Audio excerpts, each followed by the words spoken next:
got a super band here. This is about a 1 inch thick super band. You can use this. You might have to use a little bit thicker, a little bit heavier, because we want to create enough pull that we actually get a little distraction of the joint, in this case the hip joint. So I'm going to place my right leg through, and we're going to pull this band up nice and high. So it's kind of in that groin position here.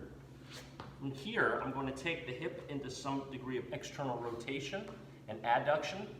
So this band is pulling back slightly. It's pulling me this way.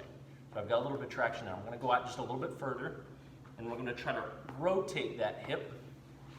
Get you back so you can see.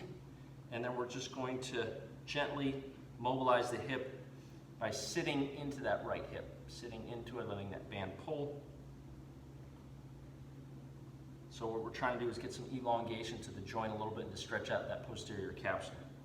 So another way to work into this would be to position ourselves now in kind of a figure four, or not figure four, excuse me, quadruped position here, where the band is pulling back and laterally, and we're just going to rock our whole body to the side.